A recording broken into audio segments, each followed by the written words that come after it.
Their latest issue, and I'm going to hand one out to you guys. I have the menu in there, and there's my stories in there. The article is about my favorite cheeses, so it actually is a really good, it's a good starter for all categories: blues, bries, hard cheeses, raw milk cheeses, soft ripened. So you really, can try a few different things that I like, and then kind of see what you like. It's really mostly about what your taste buds think are the best cheeses in the world. People, someone always try to tell you what the best cheese in the world is. Well, not if you don't like it. I mean, okay. No, sorry. Bad. There you go, you guys. You bet. And this is a great magazine too. It's all local and all small. They really try and support small business, like small restaurants and local breweries and that type of thing. So it's kind of fun to read too.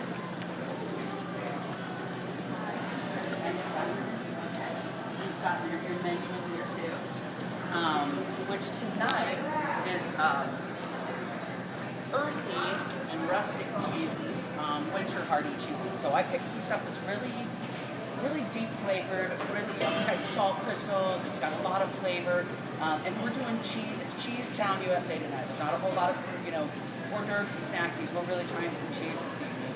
I'm gonna go ahead and start by pouring you guys out the Boulevard 6 glass quadruple ale. It's underneath number one. It's the last one under one. It's wonderful with that, so we're gonna try it both of them.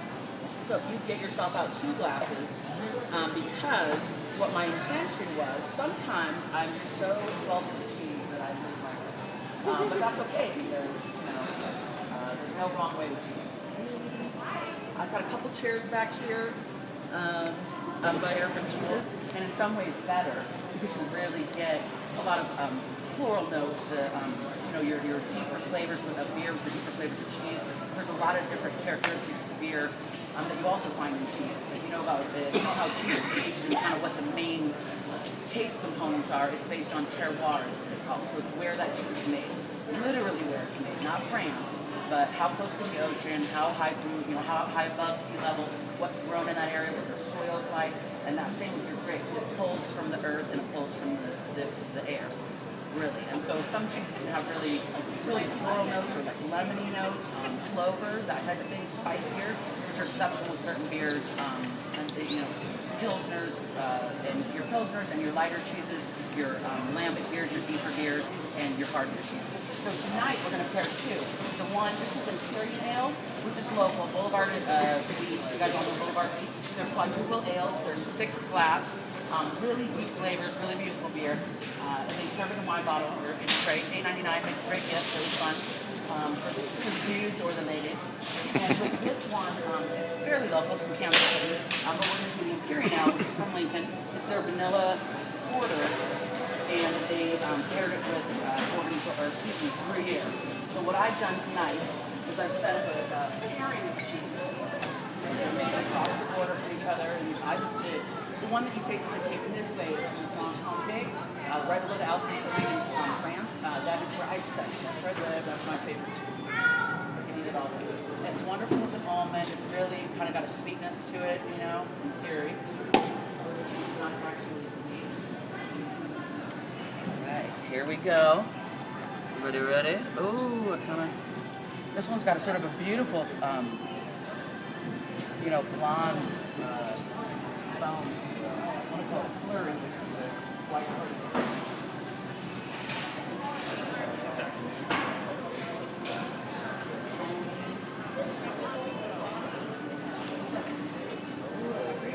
Or something. Perfect. You're fine. You guys are fine. Orders and all countries have their aged cheese. They've got food, they've got an aged sort. Havarti doesn't age. Parmesan, obviously is already aged. You can do that with goat Goudas, you can do that with blue cheeses, This one, I've got Vincent, which is the younger of the 3, and then I've got Rembrandt, which is a bit older than, he's a bit older than Vincent. A little bit more Renaissance versus your, Impressionist artist.